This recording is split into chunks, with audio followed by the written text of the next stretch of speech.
Bismillahirrahmanirrahim. Assalamualaikum warahmatullahi wabarakatuh. Waalaikumsalam warahmatullahi wabarakatuh. Alhamdulillah, rabbil alamin wa bihi nasta'inu min syururi wassalatu wassalamu ala asrofil anbiya wal mursalin wa ala alihi wa sahbihi ajmain amma ba'du. Alhamdulillah rabbil alamin, alhamdulillah ala kulli hal, bersyukur kita panjatkan kehadirat Allah Subhanahu wa taala karena nikmat yang telah Allah berikan kepada kita semua. Kita masih diberi kesempatan, kita masih diberi kesehatan, kemudian masuk ke summit ini. Alhamdulillah. Salawat serta salam tak lupa kita curahkan pada baginda agung Nabi Muhammad SAW, Nabi yang telah membawa kita dari zaman kegelapan menuju ke zaman cahaya Islam zaman sekarang ya. Dan juga kita nantikan syafaatnya kelak di yaumil qiyamah. Amin. Baik, di sini saya Muhammad Nurul selaku MC akan memandu jalannya acara pada malam hari ini.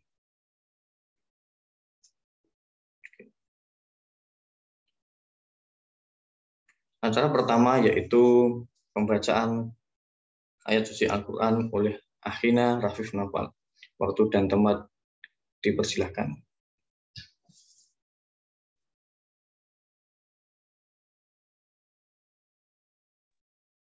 Assalamualaikum warahmatullahi wabarakatuh. Waalaikumsalam warahmatullahi wabarakatuh. A'udzu billahi minasy syaithanir rajim. Bismillahirrahmanirrahim. Subhanalladzi asra bi'abdihi laylan minal masjidil harami ilal masjidil aqsa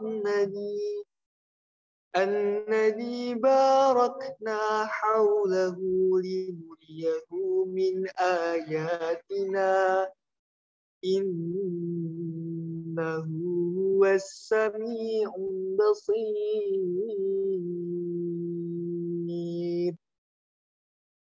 صدق الله العظيم. Assalamualaikum warahmatullahi wabarakatuh. Masya Allah, kita telah mendengarkan lantunan ayat suci Al-Quran dari Akhina Rafif Nopal. Semoga dengan lantunan ayat suci Al-Quran ini kita menjadi tergerak hatinya menjadi insan yang lebih baik lagi. Baik, pada kesempatan kali ini kita akan mendengarkan sebuah kajian materi yang sangat menarik ya, yaitu mengenai kajian Isra Mi'raj dengan tema The Night Journey, memetik hikmah dari perjalanan sang Nabi. Sebelum itu, kita sapa-sapa dulu nih. Assalamualaikum Ustaz Yusuf Hanafi. Waalaikumsalam warahmatullahi wabarakatuh. Mas Nurul. Ustaz, Masya Allah, alhamdulillah. Kabarnya bagaimana Ustaz Yusuf Hanafi? Alhamdulillah baik. Akhir-akhir ini kesibukannya apa nih Ustaz? Kalau boleh tahu nih Ustaz. Ya, kedinasan. Ya, kalau diuraikan panjang. Kegiatan-kegiatan kedinasan di kampus. Ya, alhamdulillah.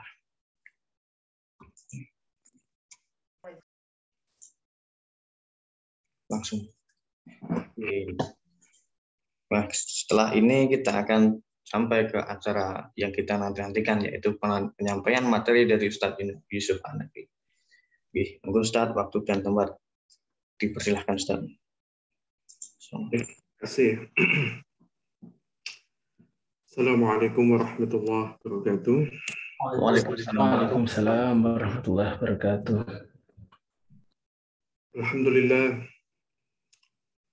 Alhamdulillahi wa kafa.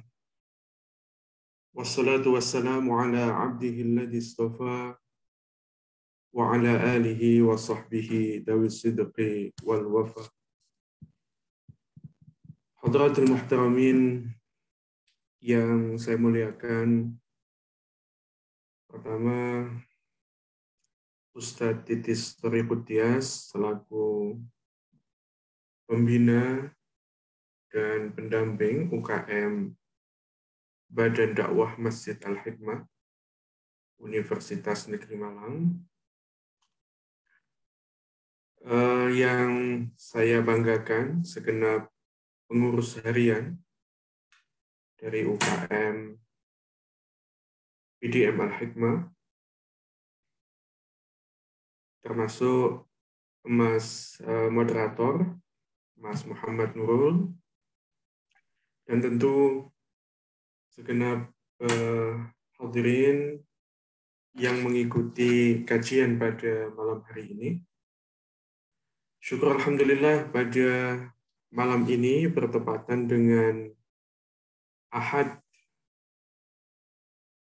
6 Sya'ban 1443 Hijriah, kita bisa bersilaturahim secara virtual dalam rangka Zikra Al-Isra wal Mi'raj, peringatan Isra dan Mi'raj Nabi besar Muhammad sallallahu alaihi wasallam di tahun 1443 Hijriah. Semoga kesempatan yang diberikan oleh Allah kepada kita ini dapat kita manfaatkan untuk semakin mampu menangkap hikmah di balik peristiwa-peristiwa besar agama. Ustadz Thoriq dan segenap hadirin yang berbahagia, pada kesempatan peringatan Isra dan Mi'raj malam hari ini, saya ingin kembali menyampaikan apa yang saya sampaikan pada pekan yang lalu dalam momentum Subuh Mubarakah di Universitas Negeri Padang, di mana dalam kesempatan itu saya diminta untuk menyampaikan materi seputar Isra dan Mi'raj juga. Nah, dalam kesempatan malam hari ini, ada beberapa hal yang perlu untuk kita tangkap bersama dalam kaitan Isra dan Mi'raj. Jangan sampai kemudian peristiwa monumental ini hanya menjadi sebuah romantisme sejarah, hanya menjadi sebuah memori historis yang kosong tanpa makna. Sehingga dalam konteks inilah saya pikir kegiatan kita pada malam hari ini diselenggarakan oleh UKM, Badan Dakwah Masjid Al-Hikmah Universitas Negeri Malang. Tadi di awal dibacakan oleh Saudara Qari Mas Rofif sebuah ayat, bahkan ini adalah ayat pembuka dari surat Al-Isra, di mana ayat itu berbunyi, Subhanalladzi asra bi'abdihi layla minal masjidil haram ilal masjidil aqsa alladzi barakna hawlah linuriyahu min ayatina innahu huwas sami'ul basir. Subhanalladzi maha suci Allah. Jadi perlu dicatat di sini bahwa kata subhana itu menunjukkan kekaguman, menunjukkan keheranan dan takjub. Dan kalau kita meminjam istilah dalam bahasa Inggris misalnya, mungkin ini diekspresikan dengan kata amazing, wonderful, begitu. Jadi sekali lagi kata subhana yang digunakan di awal ayat pertama dari surat Al-Isra, ini menunjukkan kebesaran peristiwa. Di subhanalladzi asra bi'abdihi laila. Maha suci Allah yang telah memperjalankan hambanya di waktu malam. Minal masjidil haram, dari masjidil haram yang ada di Makkah, ilal masjidil aqsa alladzi barakna hawla, ke Masjidil Aqsa yang ada di Yerusalem, Palestina, yang kami berkahi sekelilingnya. Ini saya pernah ditanya oleh mahasiswa, kenapa ayat ini mengatakan bahwa Masjidil Aqsa itu diberkahi? Bukannya itu tanah konflik yang tidak kunjung usai hingga saat ini. Terjadi perebutan penguasaan. Dulu Islam dan Kristen dalam perang salib. Saat ini Islam dan Yahudi, Zionis Israel dalam kaitan siapa yang mengontrol tanah Tuhan ini. Nanti akan kita diskusikan di belakang. Innahu huwas sami'ul basir, sesungguhnya Allah adalah zat yang maha mendengar lagi maha melihat. Nah, jika kita coba gambarkan, anak-anakku semua, perjalanan Isra dan Mi'raj itu diawali dari Al-Masjidil Haram yang ada di Makkah menuju ke Al-Masjidil Aqsa yang ada di Yerusalem, Palestina. Ini kalau coba kita ukur dengan Google Map, saat ini ngukurnya gampang aja, pakai Google Map bisa. Ternyata antara Masjidil Haram di Makkah hingga Al-Masjidil Aqsa di Yerusalem, Palestina, itu jaraknya lebih dari 2.500 km. Nah, untuk membayangkan ini, ya gampang aja. Ya. Malang, Jakarta itu sekitar 700 kilo. Itu artinya 3 kali bolak-balik antara Malang, Jakarta. Ini adalah jarak antara Masjidil Haram dan Al-Masjidil Aqsa.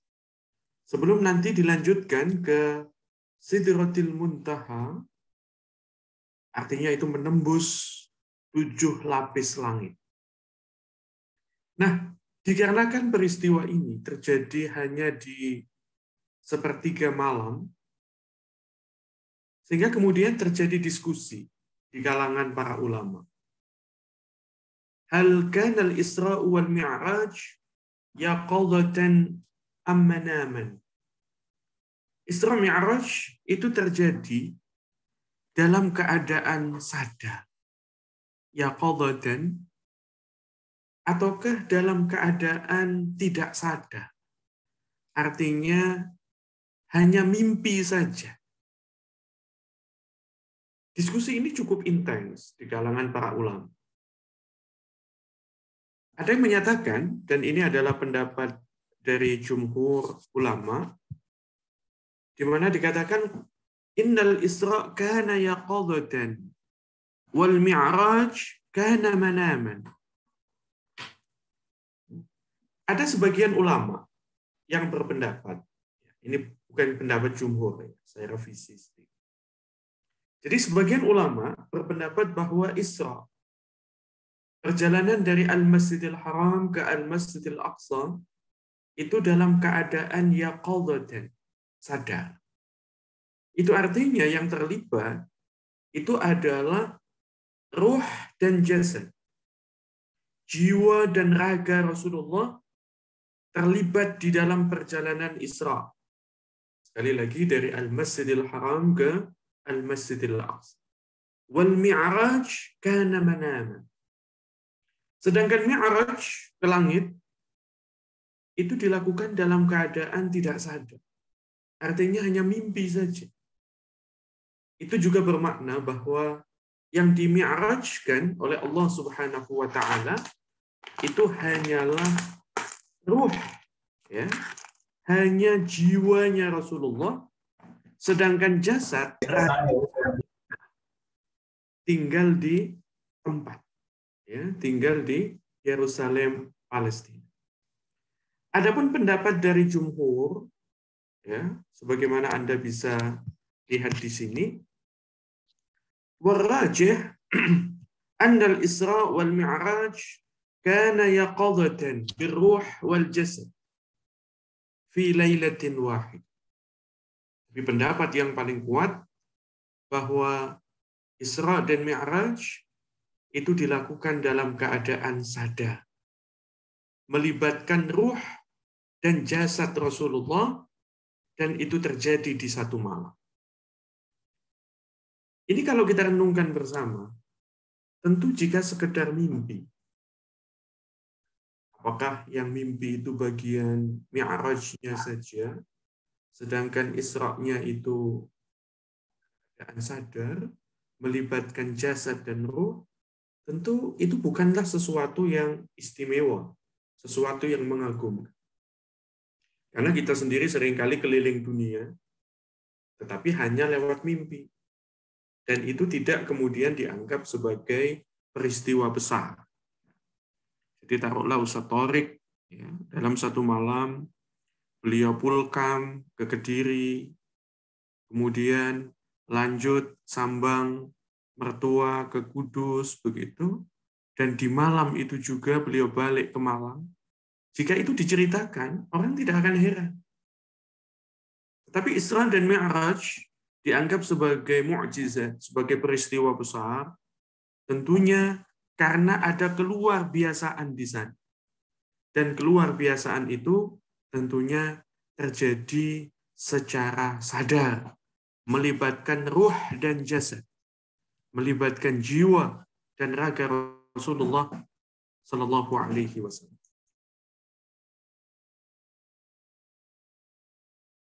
Semua supaya tahu ada silang pendapat, ada kontroversi di kalangan para ulama. Dan kontroversi ini sangat bisa dipahami.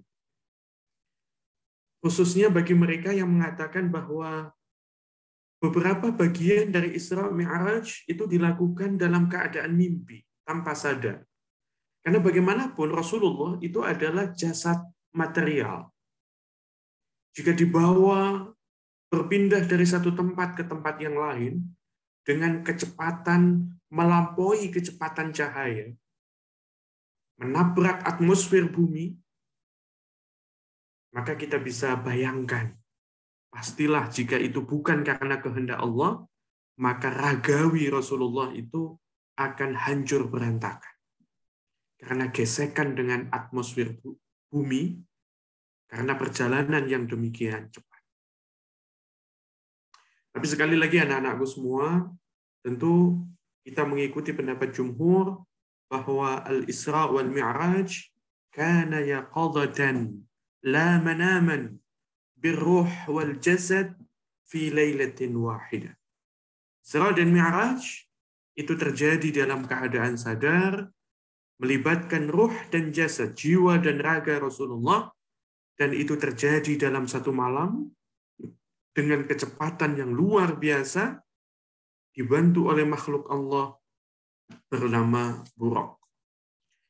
Anak-anakku semua, setelah kita membahas tentang silang pendapat di kalangan para ulama dalam kaitan apakah Isra dan Mi'raj itu dilakukan dalam keadaan sadar ataukah tidak, berikutnya kita perlu mencatat juga salah satu situs yang menjadi persinggahan Rasulullah Shallallahu Alaihi Wasallam di dalam peristiwa Isra dan Mi'raj.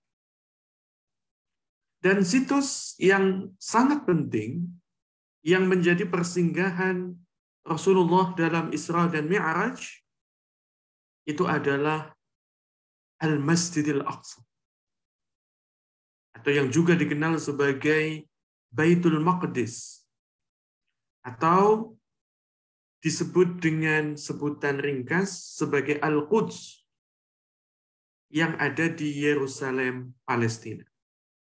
Jadi ibarat penerbangan, walaupun kita tidak mengatakan bahwa Rasulullah melakukan penerbangan di dalam peristiwa Isra dan Mi'raj, maka Al-Quds ini adalah titik sentral yang menjadi persinggahan, menjadi transit dalam peristiwa Isra dan Mi'raj. Maka dalam kaitan ini, anak-anakku semua, saya ingin sedikit memberikan sebuah highlight terhadap Al-Quds, Al-Masjidil Aqsa, yang menjadi transit Rasulullah Shallallahu Alaihi Wasallam di dalam peristiwa Isra dan Mi'raj. Al-Quds, anak-anakku semua, dalam buku sejarah itu dicatat sebagai Ardut Tanaqud, sebagai the land of conflict, sebagai tanah sengketa. Kenapa ini dikatakan sebagai tanah sengketa? Karena ternyata Al-Quds itu menjadi pangkal perselisihan tiga agama Samawi yang satu rumpun. Tiga agama Samawi itu pertama tentu yang paling tua adalah agama Yahudi, kemudian agama Islam, dan yang ketiga adalah yang kedua adalah agama Kristen, dan yang ketiga adalah agama Islam. Nah, perlu kita catat bersama, anak-anakku semua, bahwa pada abad 11 hingga 13, Islam dan Kristen pernah berseteru untuk memperebutkan kontrol atas tanah suci Yerusalem, Al-Quds, Al-Masjidil Aqsa, dalam perang epik yang terjadi hampir 2 abad. Ini tidak main-main. Tepatnya sejak tahun 1095 sampai dengan 1290, 2 abad. Terjadi dalam 7 fase. Ada perang salib 1 sampai dengan perang salib 7. Dan alhamdulillah atas izin dan pertolongan Allah, meski Al-Quds sempat diduduki pasukan salib hingga setengah abad, akhirnya pahlawan Islam besar, Salahuddin Al-Ayyubi, atau yang disebut oleh orang Barat dengan Saladin, itu berhasil merebut kembali tanah suci Al-Quds, Al-Masjidil Aqsa, Yerusalem, Palestina. Tapi konflik di tanah Palestina, di tanah Yerusalem ini tidak berakhir. Karena di abad 20 hingga saat ini, tepatnya sejak Inggris mengalahkan Turki dalam perang Gallipoli di tahun 1920-an, maka Yerusalem Palestina tidak lagi di bawah kontrol umat Islam. Dan saat ini Yerusalem secara de facto berada di dalam cengkeraman Zionis Israel. Sehingga sekali lagi tidak berlebihan jika kemudian Al-Quds atau Yerusalem, di mana di dalamnya ada Al-Masjidil Aqsa, disebut sebagai the land of conflict, sebagai tanah sengketa, atau dalam sejarah Islam disebut sebagai Ardut Tanaqud. Maka dalam kaitan ini, saya ingin menekankan beberapa hal penting. Pertama, Al-Quds wadi'atu Sayyidina Rasulullah sallallahu alaihi wasallam likullil muslimin.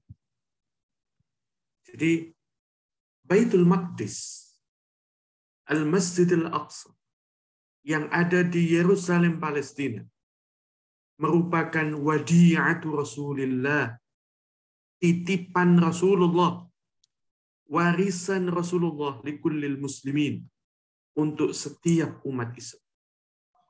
Maka kita semua tentunya harus memiliki ghairah, harus memiliki kepedulian atas nasib Al-Masjidil Aqsa, nasib dari Al-Masjidil Aqsa.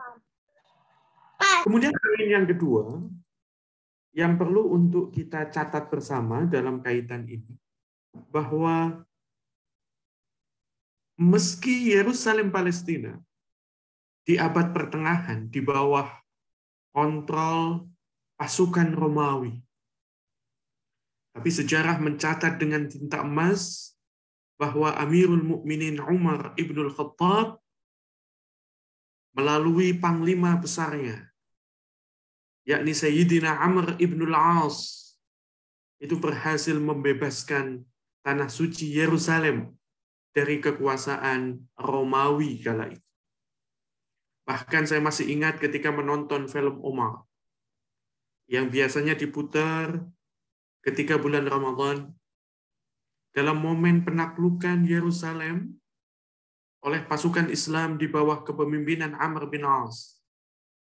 Kemudian dilanjutkan dengan serah terima kota suci ini dari pimpinan Romawi bernama Patrick kepada Sayyidina Umar Ibnul Khattab. Kala itu Sayyidina Umar Ibnul Khattab itu berlinang air mata. Beliau menangis. Kemudian panglima besarnya Sayyidina Amr Ibnul As bertanya, "Ya Amirul Mukminin, limadza tabki?" Amirul Mukminin, kenapa jenengan menangis? Kemudian dijawab oleh Sayyidina Umar dengan pernyataan yang dicatat dengan tinta emas. Beliau mengatakan, "Hadhihi ulal qiblatain." Ini adalah kiblat pertama umat Islam. Wa thalithul haramain syarifain. Dan tanah haram ketiga bagi umat Islam setelah Makkah dan Madinah. Dalam kaitan ini juga, segenap hadirin yang berbahagia, zumiyin, zumiyat yang dimuliakan oleh Allah, kita juga perlu mencatat dalam kaitan Al-Quds, Al-Masjidil Aqsa ini, anna Salahuddin Al-Ayyubi qad harraraha. Tadi sudah saya sampaikan bahwa meski Al-Masjidil Aqsa ditaklukkan oleh Sayyidina Umar selama berabad-abad dikuasai dan dikelola oleh umat Islam, tapi nanti di abad 11 sempat lepas dan diduduki oleh pasukan Salib. Namun kemudian dengan seizin Allah, pahlawan besar Islam Salahuddin Al-Ayyubi berhasil membebaskan Al-Masjidil Aqsa. Zumiyin, zumiyat, dan segenap hadirin yang dimuliakan oleh Allah, setelah kita memahami posisi strategis Al-Masjidil Aqsa, situs suci yang menjadi transit Rasulullah di dalam peristiwa Isra dan Mi'raj, kita juga perlu mencatat dengan sungguh-sungguh beberapa poin tentang nilai strategis dari Al-Masjidil Aqsa. Nilai strategis yang pertama, yang tadi sudah sempat saya sampaikan, tidaknya lewat sitiran dari pidato Sayyidina Umar Ibnul Khattab dalam pidato kemenangan beliau saat serah terima kota suci Yerusalem dari Romawi. Nilai strategis pertama dari Al-Quds atau Al-Masjidil Aqsa, bahwa Al-Quds al-qiblatul ula, bahwa Al-Masjidil Aqsa merupakan kiblat pertama umat Islam. Ini yang harus dipahami. Jadi itu bukan sekedar masjid kuno yang ada di Yerusalem yang saat ini dikuasai oleh Israel. Sama sekali bukan. Lebih daripada itu, Al-Masjidil Aqsa atau Al-Quds adalah Al-Qiblatul Ula, kiblat pertama umat Islam saat sholat 5 waktu disyariatkan oleh Allah Subhanahu wa Ta'ala.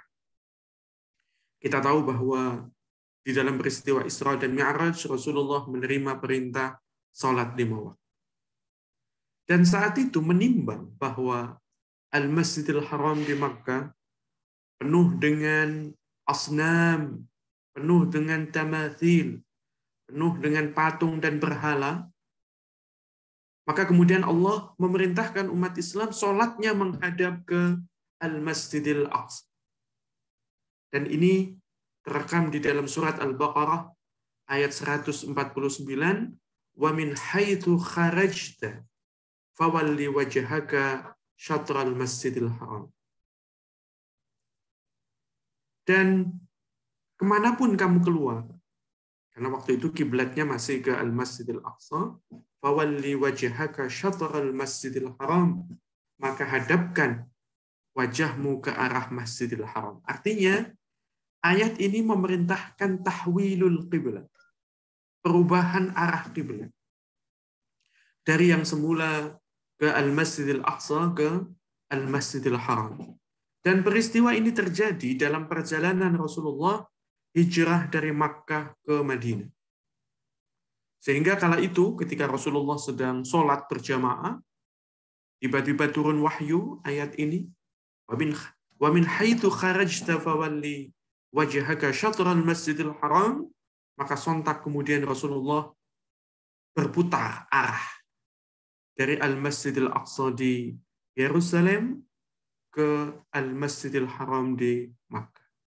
Maka masjid tempat tahwilul qiblat itu kemudian saat ini dinamakan sebagai Masjidul Qiblatain.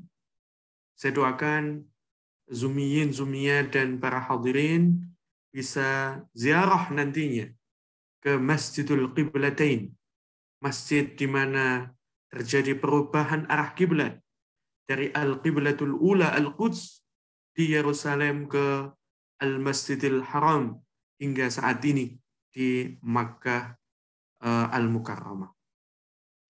Kemudian nilai strategis penting ketiga, Zumiyin, Zumiyat yang dimuliakan oleh Allah, bahwa Al-Quds thalithul mudunil mu'azzamah ba'da Makkatal Mukarramah wal Madinatil Munawwarah.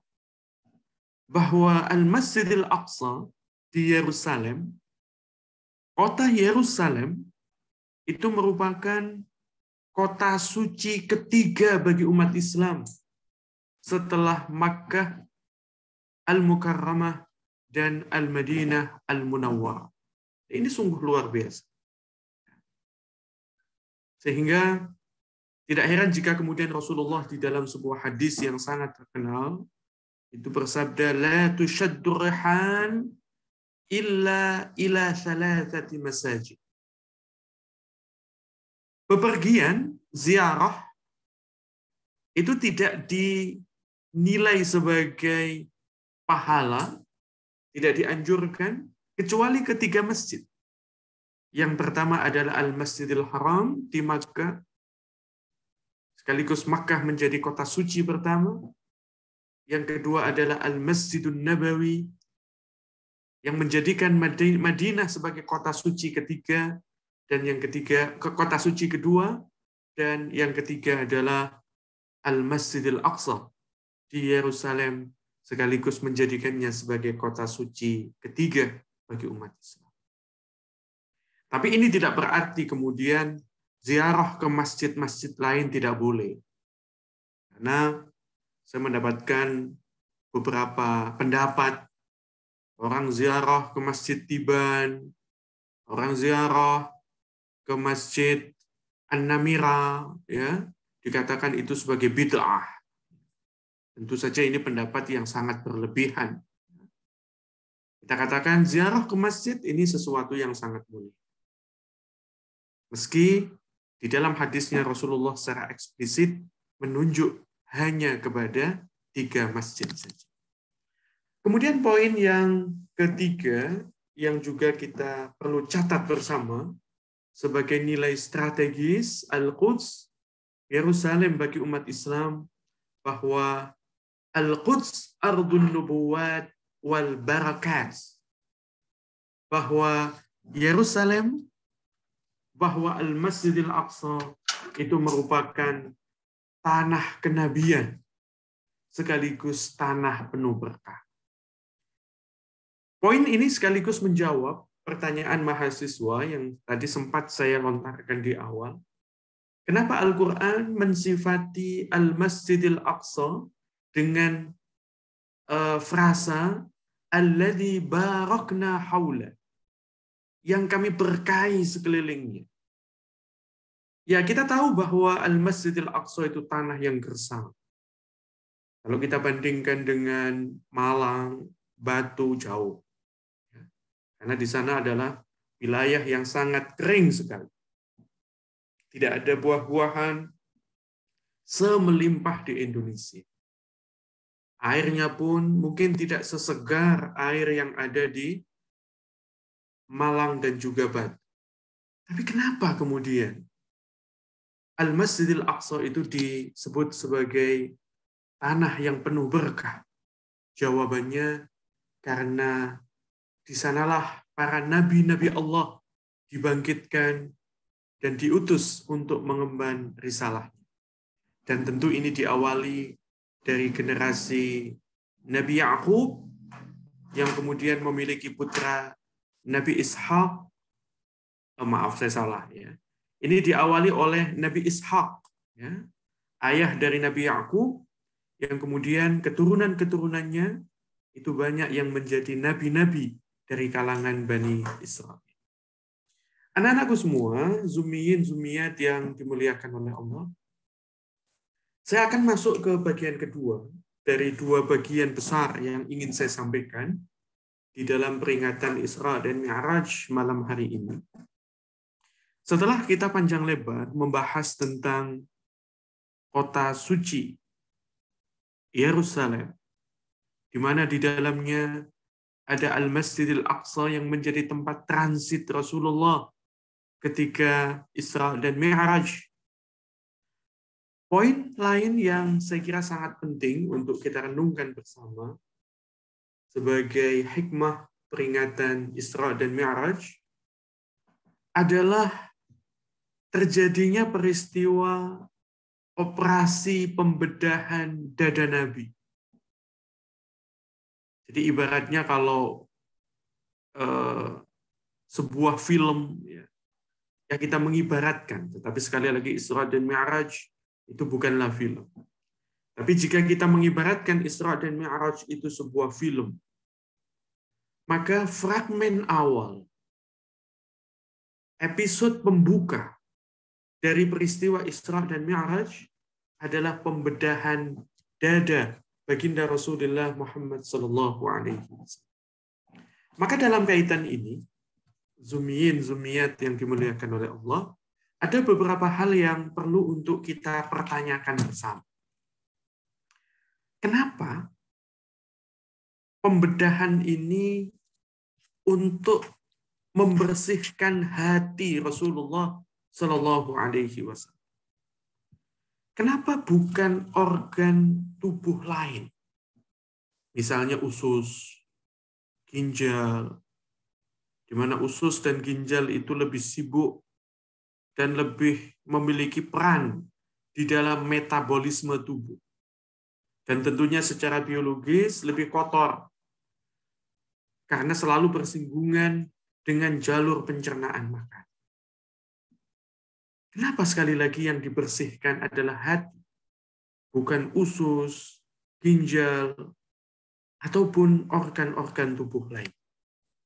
Dan tidak kalah pentingnya, yang patut untuk kita pertanyakan adalah, mengapa pembedahan ini dilakukan sebelum perjalanan Isra dan Mi'raj? Kenapa tidak setelah perjalanan usai? Atau kenapa tidak dilakukan di tengah perjalanan Isra dan Mi'raj? Kenapa itu dilakukan sebelum melakukan perjalanan Isra dan Mi'raj?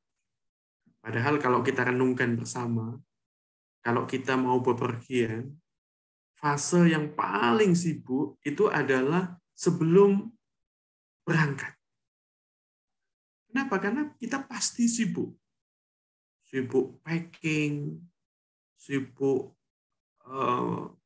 menyiapkan bekal, begitu. Sedangkan fase di tengah perjalanan atau seusai perjalanan itu lebih longgar. Kenapa sekali lagi? Operasi pembedahan dada dan penyucian hati Nabi ini dilakukan sebelum peristiwa Isra dan Mi'raj. Ini yang akan kita bahas secara singkat sebagai bagian akhir dari materi peringatan Isra Mi'raj pada malam hari. Nah, dalam kaitan fragmen awal Isra dan Mi'raj, terjadinya operasi pembedahan dada dan pembersihan hati Nabi. Lalu kita catat bersama bahwa hati merupakan bagian terpenting dari kedirian manusia. Ini adalah alasannya.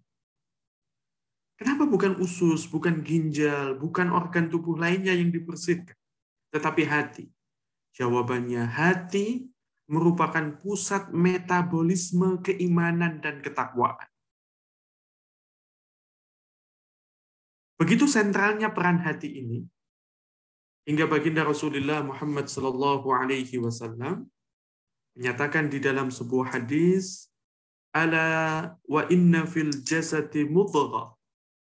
Ketahuilah, sesungguhnya di dalam diri Rasulullah itu ada segumpal daging. Idza salahat salahal jasadu kullu. Jika segumpal daging itu baik, maka baiklah seluruh tubuh manusia. Wa idza fasadat fasadal jasadu kullu. Sebaliknya, jika segumpal daging itu rusak, maka rusaklah seluruh kedirian manusia. Ala wahiyal qalb. Ketahuilah, segumpal daging itu adalah hati. Hadis ini, zumiyin zumiyat yang berbahagia, seolah menyadarkan kepada kita semua bahwa hati adalah bagian terpenting dari kedirian manusia, sekaligus penentu baik buruknya karakter, akhlak, moral, dan etika dari seseorang. Poin lain yang perlu kita catat bersama dalam kaitan hati merupakan penentu kualitas kepribadian manusia. Al-Imam Al-Ghazali di dalam kitabnya yang monumental, Al-Ihya Ulumuddin, beliau menyatakan al-qalb malik.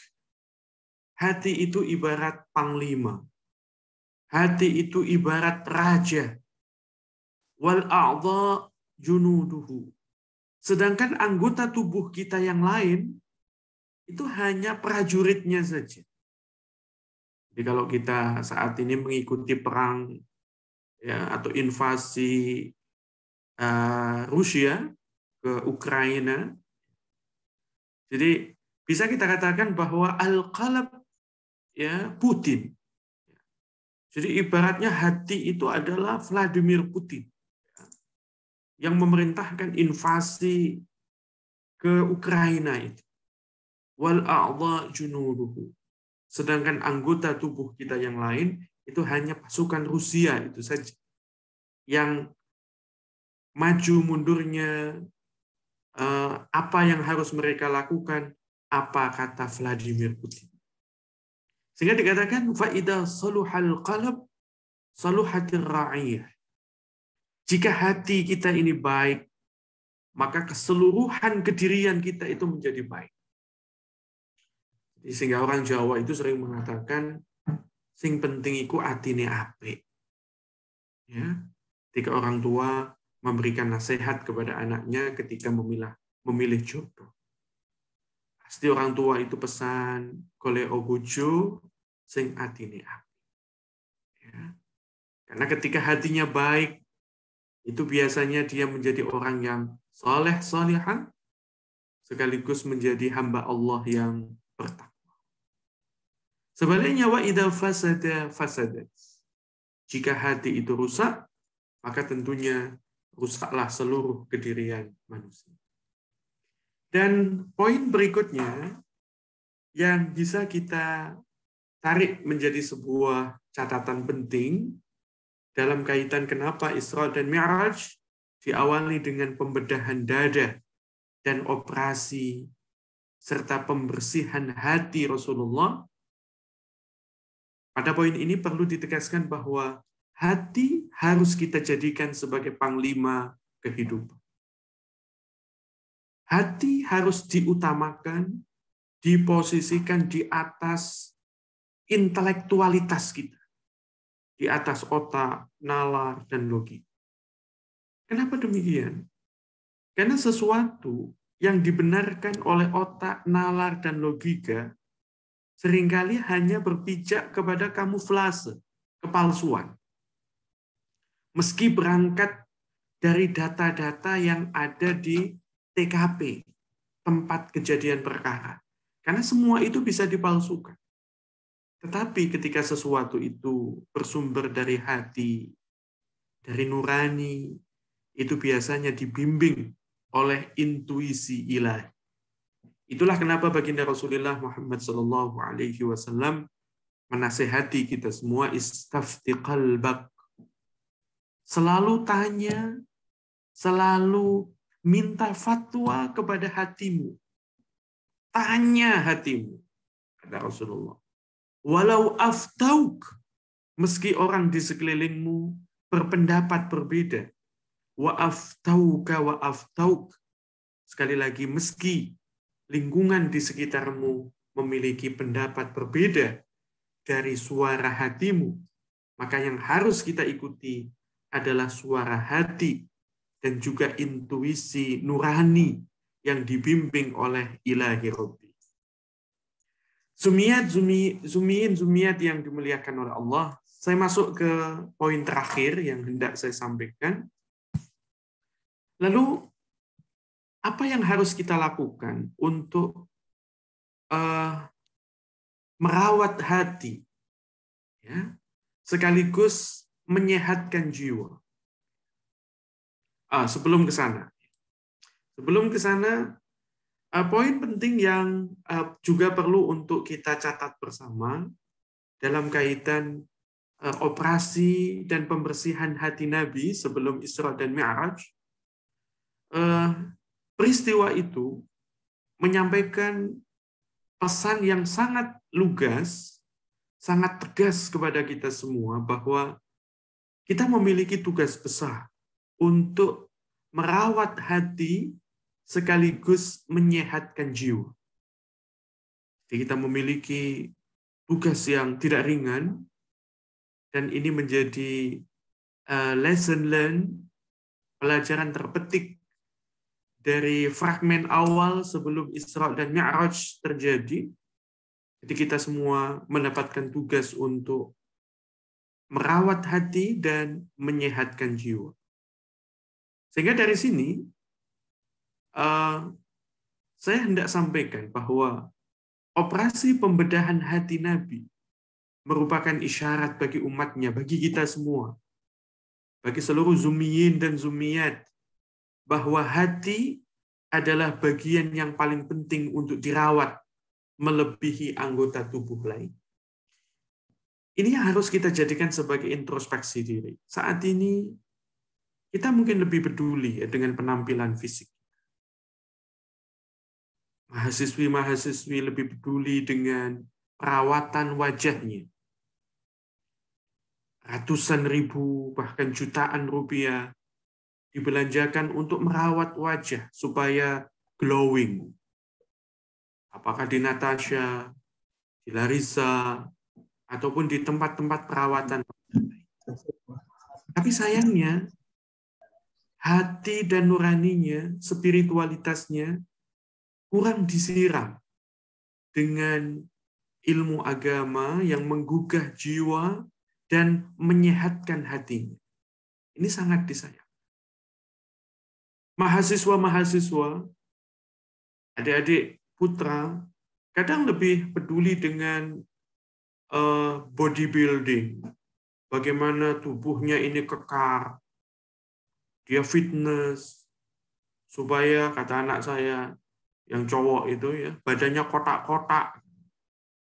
Tapi sayangnya hati dan nuraninya sangat jarang sekali diisi dengan ilmu agama yang diharapkan dapat menyehatkan hatinya. Nah, jadi ini harus menjadi catatan kita semua, tapi insya Allah saya yakin Zumiyin, Zumiyat, hadirin, hadirat yang hadir dalam peringatan Isra dan Mi'raj malam hari ini termasuk mereka yang sangat peduli dengan perawatan hati dan penyehatan jiwa.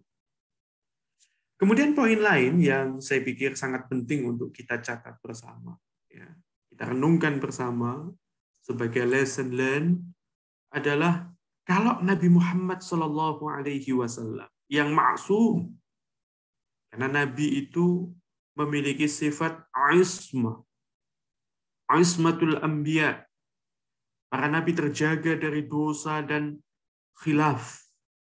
Jika Nabi Muhammad SAW yang jelas maksum itu masih perlu dioperasi hatinya, lalu bagaimana dengan kita semua yang tidak maksum dan hampir setiap waktu melakukan dosa dan khilaf? Tentunya kita semua lebih perlu untuk disehatkan hati. Nah, dalam kaitan ini supaya lebih operasional, bagaimana kita ini merawat hati dan menyehatkan jiwa?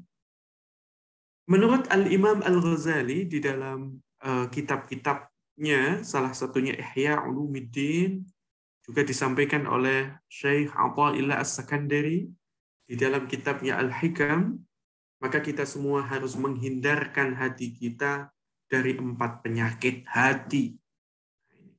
Ya, ini penyakit-penyakitnya saya tanya warna merah supaya menjadi catatan penting bagi kita semua.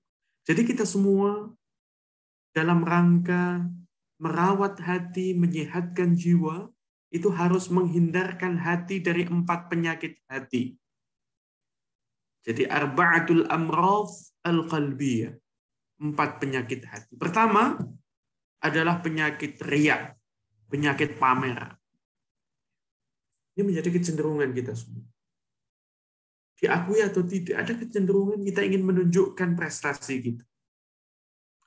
Kita ingin menunjukkan amal soleh kita. Kita ingin menunjukkan kehebatan kita. Ya, ini adalah riya, pamer. Kemudian yang kedua, termasuk dalam bagian al-amradh al-qalbiyah adalah sifat ujub. Tapi ini bukan ujub boso walian Malang. Nah, kita sering mengatakan itu loh ujubku. Ujub itu kalau bahasa Malangan adalah bojo. Tapi ujub di sini adalah penyakit merasa diri lebih dari orang lain. Kita merasa lebih superior dan orang lain itu inferior di bawah kita. Ini adalah penyakit hati yang perlu kita waspadai. Kemudian yang ketiga adalah penyakit takabur, penyakit sombong. Ini juga perlu kita waspadai bersama dalam kaitan rawat hati dan menyehatkan jiwa. Dan yang keempat adalah penyakit hasud, ya, atau bahasa Arabnya hasad, yang artinya dengki. Jadi ini perlu dicatat bahwa 4 penyakit ini dikatakan sebagai ummahatul amradil qalbiyah, induk dari semua penyakit hati. Kita tidak perlu menunjuk orang lain, kita cukup melakukan introspeksi diri. Apakah kita memiliki 1, 2, 3, atau semua penyakit hati ini? Kalaupun kita mungkin merasa memiliki 1 penyakit hati, menurut Al-Imam Al-Ghazali, jika kita memiliki 1 dari 4 penyakit hati ini, ada kecenderungan kita juga mengidap penyakit hati lain. Karena 4 penyakit hati ini saling berkelindan satu dengan lainnya. Begitu bahayanya penyakit-penyakit hati. Dalam sebuah hadis yang sangat terkenal, Rasulullah Shallallahu Alaihi Wasallam secara khusus menyoroti penyakit ujub. Iyyakum wal ujub. Hindarilah penyakit ujub, penyakit pamer, penyakit merasa diri lebih ketimbang orang lain. Kenapa? Fa innal ujuba mahlakatun li ahli. Penyakit ujub itu membinasahkan si empunya. Fa innal ujuba la ya'kulul hasanat. Penyakit ujub itu akan melahap, akan membumi hanguskan kebaikan-kebaikan kita. Kama ta'kulun narul hatab, sebagaimana api melahap kayu bakar. Kata Rasulullah sallallahu alaihi. Dan karena penyakit ujub inilah, zumiyat yang dimuliakan oleh Allah, iblis, jin, dan bangsanya, bangsa halus, gitu ya. Sebenarnya kita semua saat ini juga menjadi makhluk halus semua, ya, karena kita bertemu, tetapi di alam gaib, dan alam gaib itu bernama Zoom meeting. Ya. Nah, kembali kepada penyakit ujub, ya, iblis dan bala tentaranya itu juga dihukum oleh Allah karena penyakit ujub tersebut, di mana iblis itu pernah menolak untuk memberikan sujud penghormatan. Jadi sujud dan hina, ya, sekedar membungkukkan badan untuk memberikan penghormatan kepada makhluk Allah bernama Adam alaihissalam. Sehingga kemudian Allah Subhanahu wa taala murka, qala fahbit minha. Maka turunlah kamu dari surga. Fama yakunu laka an tatakabbaru fiha. Maka tidak sepatutnya kamu menyombongkan diri, takabur. Ya. Jadi ujub itu satu paket dengan takabur. Ya. Jadi tidak sepatutnya kamu sombong, takabur di dalam surga. Fakhruj innaka minas saghirin. Maka keluarlah kamu dari surga. Maka sesungguhnya kamu termasuk hambaku yang telah terhina. Zumiyat, hadirin, hadirat yang dimuliakan oleh Allah, barangkali itu yang bisa saya sampaikan seputar pelajaran dan hikmah dari Isra dan Mi'raj, mulai dari nilai strategis dari Al-Masjidil Aqsa, Al-Quds, Yerusalem, sebagai tempat transitnya Rasulullah Sallallahu Alaihi Wasallam, hingga kenapa Rasulullah dioperasi dadanya dan hatinya dibersihkan oleh malaikat Jibril dan malaikat Mikail, dibasuh 3 kali dengan air Zam-Zam sebelum peristiwa Isra dan Mi'raj. Di mana hal itu mengisyaratkan kepada kita semua tentang posisi strategis hati, sehingga tentunya tugas kita semua adalah untuk menyehatkan hati sekaligus merawat jiwa kita semua, sehingga kita menjadi insan-insan yang memiliki akhlakul karimah, memiliki karakter yang mulia, yang membuat kita menjadi insan yang bermanfaat bagi agama, keluarga, nusa, dan bangsa. Barangkali itu yang bisa saya sampaikan. Jika dirasa perlu untuk membuka sesi tanya-jawab, saya persilahkan. Serahkan kembali kepada Mas moderator. Nurul, terima kasih. Ya, Masya Allah. Penyampaian materi yang luar biasa tadi dari Ustadz Yunus Yusuf Hanafi. Jadi selanjutnya adalah sesi tanya jawab nih teman-teman. Bagi teman-teman yang ingin bertanya, untuk Ikhwan silahkan langsung aja nih. Dan untuk yang teman-teman akhwat silahkan diketik di chat Zoom. Silahkan.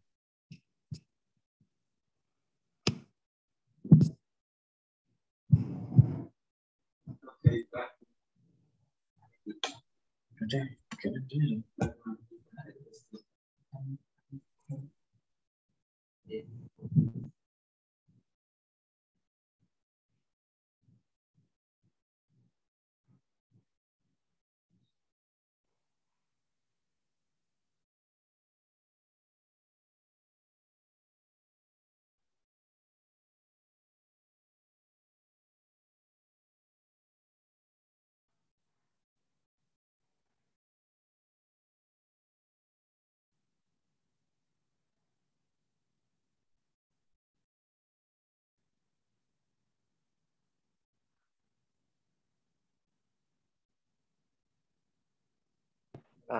Bismillahirrahmanirrahim.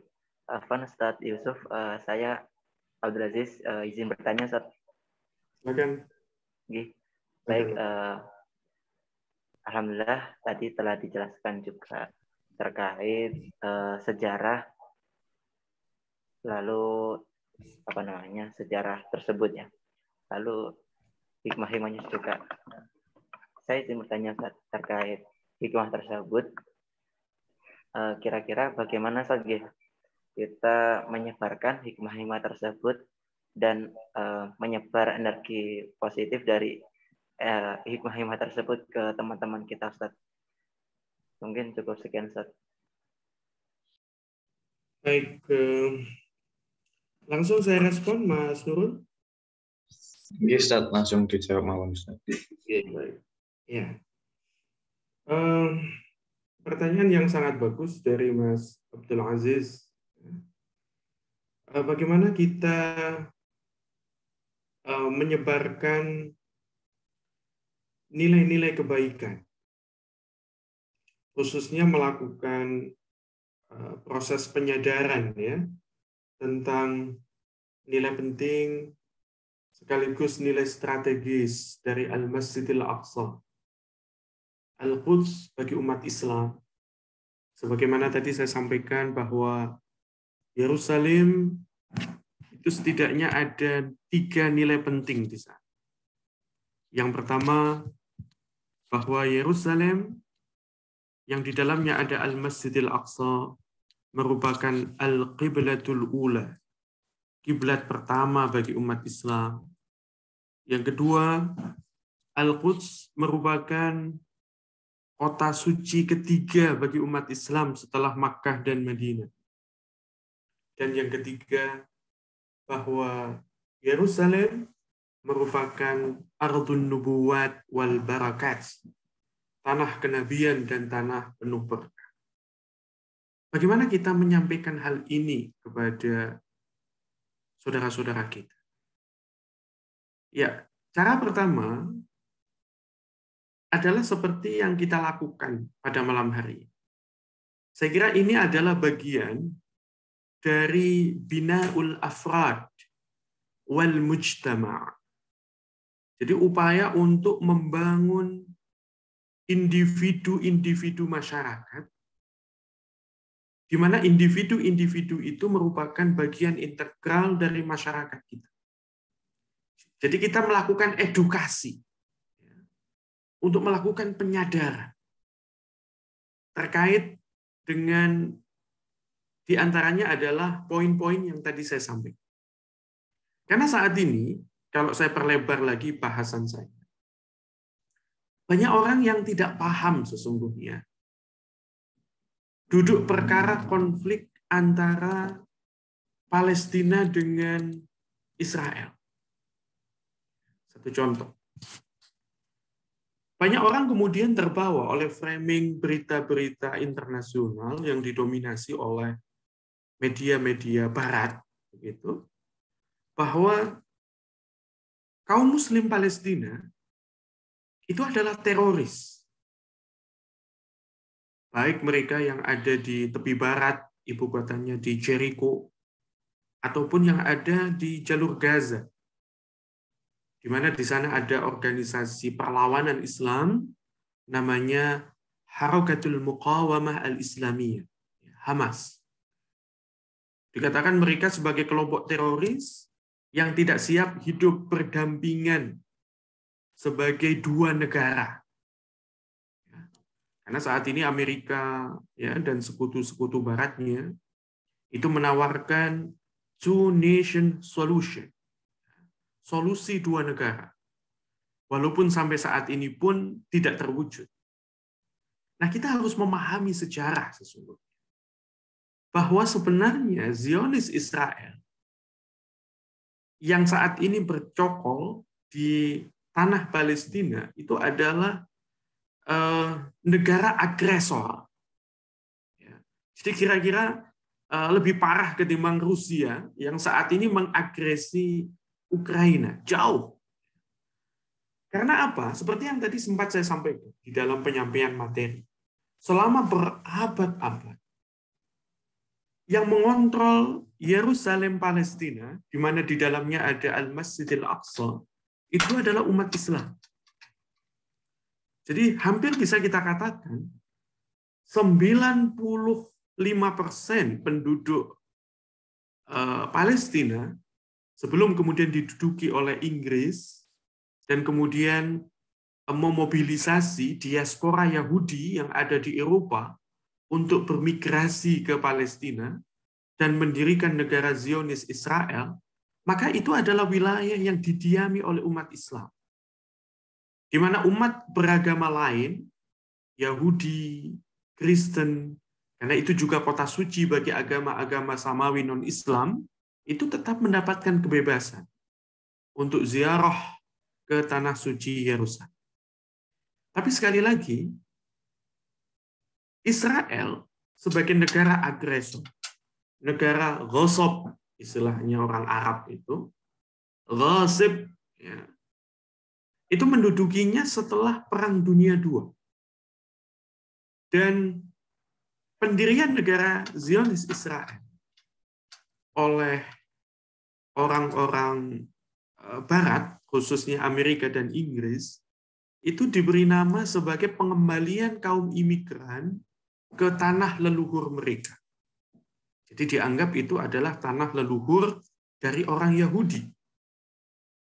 Dan juga seringkali pengembalian imigran Yahudi yang menjadi diaspora di Eropa kala itu dikaitkan dengan tragedi kemanusiaan, Holocaust, di mana tidak kurang dari 4 hingga 5 juta orang Yahudi di Eropa Timur, khususnya di Austria, Polandia, dan juga mungkin sebagian Ukraina, itu telah menjadi korban kekejian dari Hitler dengan pasukan Nazi Jermannya. Jadi kita perlu tahu bahwa di Perang Dunia II itu terjadi tragedi kemanusiaan, genosida, ya, bukan pestisida ya. Kalau pestisida ini obat hama. Jadi genosida. Jadi pemusnahan massal yang dilakukan oleh Hitler dan pasukan Nazi.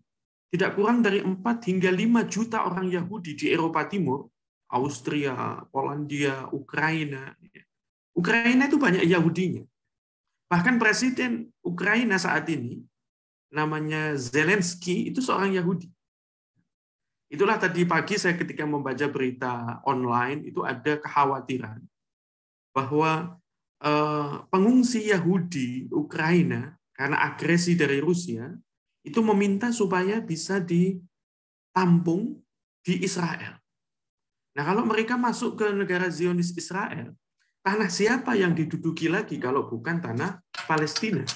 Padahal tanah Palestina saat ini hanya tersisa sekitar 10% dari total wilayah semula sebelum diduduki oleh Zionis Israel. Nah, kembali kepada genosida, tragedi Holocaust, di mana 4 hingga 5 juta orang Yahudi dibantai pasukan Nazi atas perintah Hitler selama Perang Dunia II, sehingga dari sanalah kemudian Amerika, Inggris mencari pembenaran bahwa diaspora Yahudi yang tersisa di Eropa itu perlu dikembalikan ke tanah leluhur mereka. Dan tanah leluhur mereka adalah Palestina. Termasuk di dalamnya Al-Masjidil Aqsa Yerusalem. Sehingga kita sebagai Muslim itu harus tahu sejarah ini. Jangan kemudian kita terbawa oleh framing berita-berita internasional yang tidak bertanggung jawab. Sehingga kemudian kita menuding saudara-saudara kita sebagai teroris yang tidak siap hidup berdampingan. Sehingga dalam konteks ini, perlu kita pertanyakan beberapa hal. Pertama, jika benar tragedi Holocaust itu terjadi di Eropa Timur, maka penyelesaian akan tragedi Holocaust itu seharusnya di tempat kejadian perkara, di TKP. Dan TKP-nya itu bukan Palestina, tapi TKP-nya itu adalah Eropa Timur, tempat terjadinya tragedi Holocaust atau genosida. Itu pertama. Kemudian yang kedua, jika tragedi Holocaust itu memang benar terjadi, karena bisa saja itu merupakan fiksi sejarah, ya, sesuatu yang terlalu dibesar-besarkan. Jika tragedi Holocaust itu memang benar terjadi, di mana 4 hingga 5 juta orang Yahudi itu menjadi korban, maka jika harus ada yang bertanggung jawab, maka yang harus bertanggung jawab itu adalah pelakunya. Dan pelakunya itu adalah pasukan Nazi atas perintah Hitler. Pelakunya bukan kaum Muslim Palestina. Sehingga sungguh tidak adil jika kemudian pertanggungjawaban atas sisa diaspora Yahudi yang ada di Eropa itu dilakukan di tanah Palestina yang tidak ada sangkut pautnya sama sekali. Dan yang kemudian harus menerima aib, ya, menerima beban sejarah itu adalah kaum Muslim Palestina yang sama sekali tidak tahu menahu dan tidak terlibat di dalam tragedi Holocaust. Nah, jadi kembali kepada pertanyaan Mas Aziz tadi, ya tentu tanggung jawab kita semua, termasuk saya. Jadi kenapa ketika saya diminta Mas Aziz untuk hadir di sini, saya merasa punya tanggung jawab untuk melakukan edukasi, bina'ul afrad wal mujtama', supaya kita semua menjadi paham duduk persoalan sesungguhnya di dalam pertikaian, ya, di dalam perseteruan antara Islam dan Zionis Israel di era kontemporer dewasa ini. Saya kira itu poin yang bisa saya sampaikan untuk Mas Aziz. Terima kasih. Oke, terima kasih Ustadz atas jawabannya. Ini ada satu lagi pertanyaan Ustadz di kolom chat dari Devania Cahyani. Assalamualaikum Ustadz. Ya, baik. Saya bacakan nih Ustadz ini. Izin bertanya, bagaimana cara untuk menjaga hati dari berbagai penyakit hati tersebut yang telah tadi dijelaskan Ustadz? Terima kasih. Ya, terima kasih Mbak Cahyani, ya, pertanyaan yang juga sangat bagus sekali. Ya. Tadi memang di bagian akhir saya menyampaikan Ummahatul Amradil Qalbiyah, 4 penyakit hati. Ya. 4 penyakit hati itu adalah 1 penyakit riya, ya, pamer. Yang kedua adalah penyakit ujub, merasa diri lebih superior. Yang ketiga penyakit takabur, penyakit sombong. Dan yang keempat adalah penyakit hasad. Nah, dalam kaitan ini, Mbak Cahyani bertanya, bagaimana caranya supaya kita ini terhindar dari 4 penyakit hati? Nah, jawaban dari pertanyaan ini sangat kompleks. Hal pertama yang harus kita lakukan adalah melakukan introspeksi diri, muhasabah. Dan ini tidak cukup hanya dilakukan malam ini atau bulan Ramadan mendatang, ya. Harus dilakukan setiap waktu. Jadi kita harus sering tafakur. Kita harus sering sekali merenung, muhasabah. Sehingga ketika kita melakukan sesuatu, kita harus tanya, ini riya atau bukan? Ini ujub atau bukan? Ini takabur atau bukan? Ini hasad atau bukan? Begitu ya. Nah, dalam konteks ini saya jadi teringat kepada tahapan akhlak. Jadi tahapan akhlak itu ada 3. Pertama itu adalah takhalli, pakai kha. Ya. Takhalli itu pembersihan diri. Ya. Jadi kita bersihkan diri kita dari 4 penyakit ini dengan cara muhasab. Baru kemudian pada tahap yang kedua, kita melakukan tahalli, pakai ha. Ini indahnya bahasa Arab. Ya. Beda 1 huruf saja, beda makna. Yang pertama takhalli, pembersihan diri. Nah, tahap yang kedua itu adalah tahalli, pakai hak, ya. Menghias diri dengan akhlak yang mulia. Jadi kita harus berusaha untuk menghiasi diri dengan akhlak yang mulia. Satu contoh, penyakit ini kita lawan dengan sikap tawadhu', ya, sikap rendah hati, rendah diri. Orang Islam tidak boleh rendah diri, harus pede. Tetapi kita harus rendah hati, tawadhu'. Kita hiasi diri kita juga dengan sikap sikap sabar. Kita bersihkan diri kita juga dengan sikap syukur, ya. Pokoknya kita hiasi. Jadi ibarat seorang gadis yang ingin tampil kinclong, glowing, begitu ya. Tahap awal itu pasti pembersihan. Jadi mukanya dicuci, ya, kemudian pakai cleaner, begitu ya. Baru pada tahap 2 itu bedakan, make up. Ya. Itu yang disebut dengan tahalli tadi, ya. Menghiasi diri. Ya. Ibarat kita menghias wajah, make up-an. Nah, baru kemudian tahap yang ketiga, itu harapan kita semua akan terjadi yang namanya tajalli. Ya, pakai jim. Ya. Yang pertama tadi takhalli pakai kha, yang kedua tahalli pakai ha, yang terakhir tajalli pakai jim. Ya. Artinya apa? Kita akan betul-betul kinclong, ya, glowing, menjadi sosok yang berkarakter dan berakhlak mulia. Ini. Jadi itu yang harapan kita semua, dan sekali lagi itu harus dilakukan secara istiqamah. Ya, secara kontinu, berkesinambungan terus-menerus. Ya. Karena sekali lagi, itu tidak bisa instan sekali jadi. Kayak kita pesan makanan siap saji, ya, pakai aplikasi sekian menit kemudian tidak bisa. Ini harus dilakukan secara istiqamah, kontinu, dan berkelanjutan. Saya kira itu jawaban saya, Mas Nurul. Segenap hadirin. Alhamdulillah. Ustaz, setelah atas jawabannya dari pertanyaan teman-teman ya.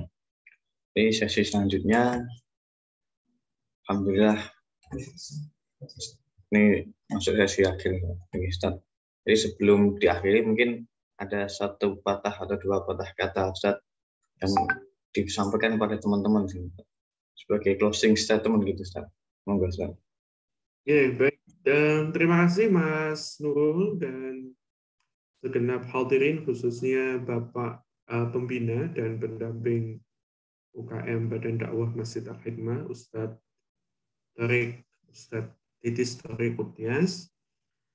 Sebagai closing statement yang bisa saya sampaikan bahwa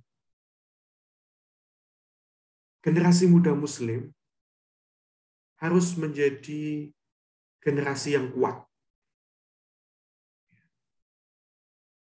Kuat di sini seperti yang dinyatakan oleh Rasulullah di dalam sebuah hadisnya, al-mu'minul qawi khair wa ahabbu ilallah minal mu'minid dha'if. Jadi mukmin yang kuat itu lebih baik dan lebih dicintai oleh Allah ketimbang mukmin yang lemah.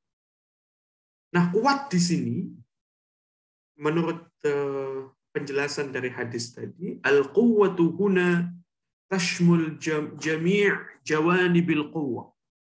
Jadi kekuatan yang dimaksudkan oleh Rasulullah di sini adalah kekuatan dalam semua aspek. Jadi ya, quwwatul aqidah, akidahnya kuat.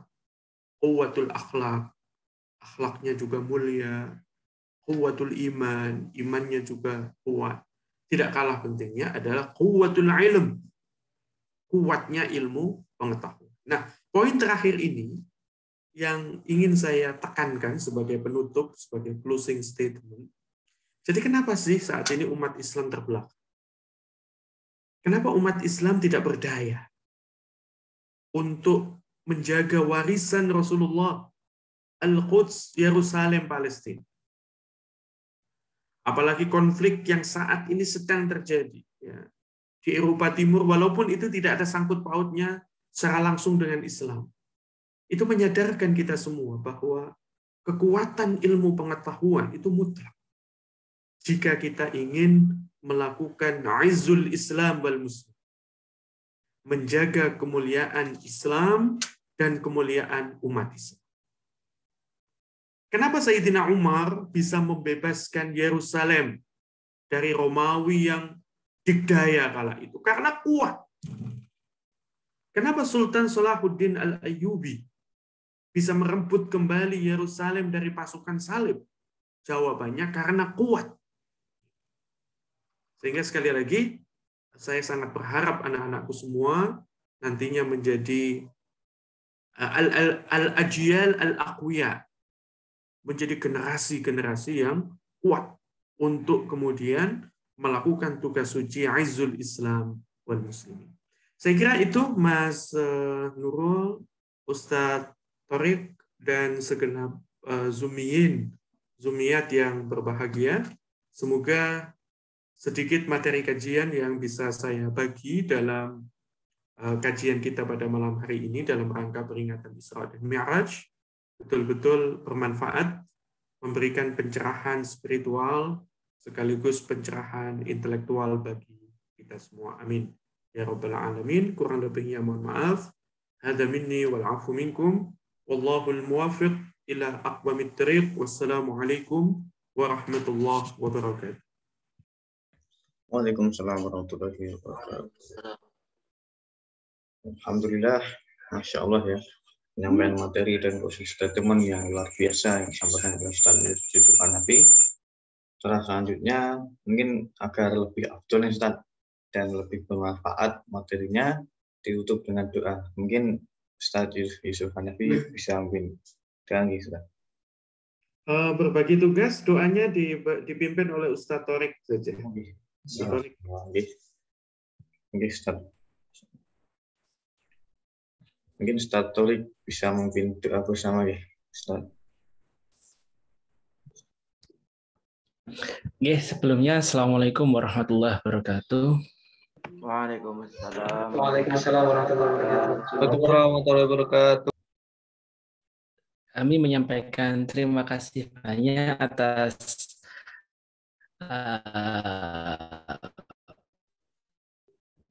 pengalaman dan ilmu pengetahuan yang sudah diberikan oleh Ustadz Yusuf, khususnya kepada kami, kepada memberikan apresiasi setinggi-tingginya atas kehadiran Ustadz Yusuf pada kesempatan kali ini.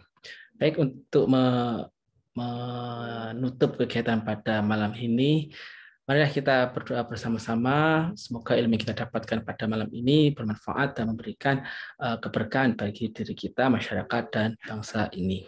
Bismillahirrahmanirrahim. Alhamdulillahirabbil alamin. Allahumma sholli wa sallim ala Sayyidina Muhammad wa ala ali Sayyidina Muhammad. Allahumma fir lil muslimin wal muslimat wal mu'minin wal mu'minat al ahya'i minhum wal amwat innaka ala kulli syai'in qadir. Alhamdulillahirabbil alamin hamdan yuafi ni'ama yukafi mazidah ya rabbana lakal hamdu wa lakal syukru kama yanbaghi lil jalali wajhika wa azimi sultanik. Allahumma inna nas'aluka salamatan fid dini wad dunya wal akhirah wa afiyatan fil jasad wa sihhatan fil badan wa ziyaratan fil ilmi wa barakatan fil rizki wa taubatan qabla maut wa rahmatan indal maut wa maghfiratan ba'dal maut.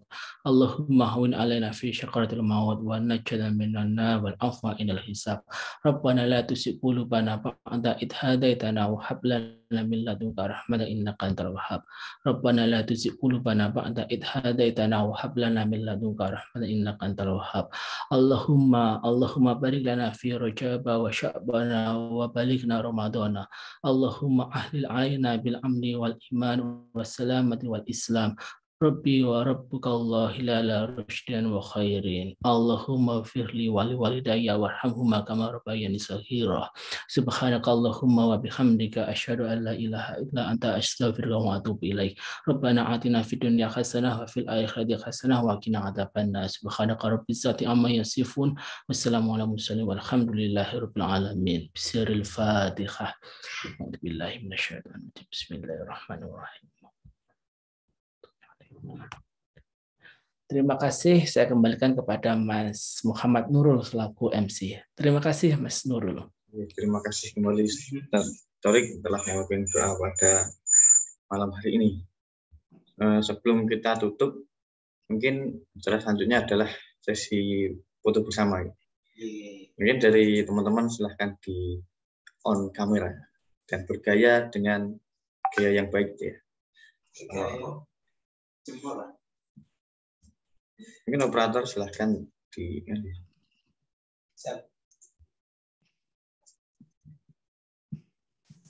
Oke, saya hitung aja guys. 1, 2,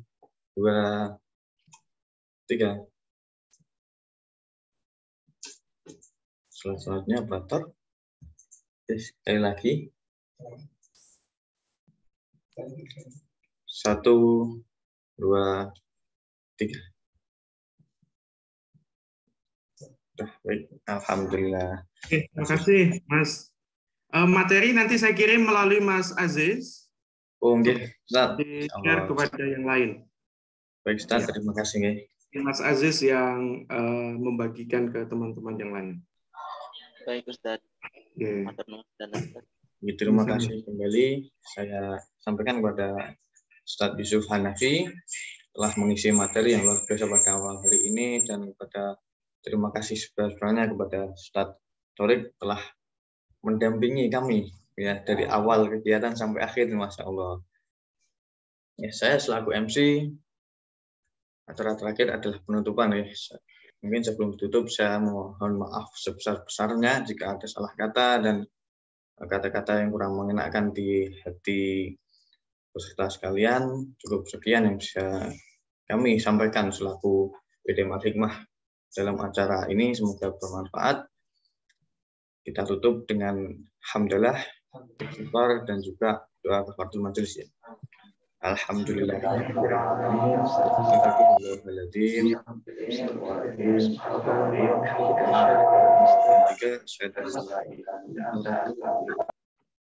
Akhirul kalam, barakallahu fikum. Wassalamualaikum warahmatullahi wabarakatuh. Waalaikumsalam. Waalaikumsalam. Terima kasih Ustaz.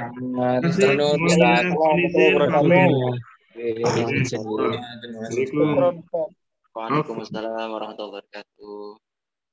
Terima kasih teman-teman. Jangan lupa untuk pekan depan.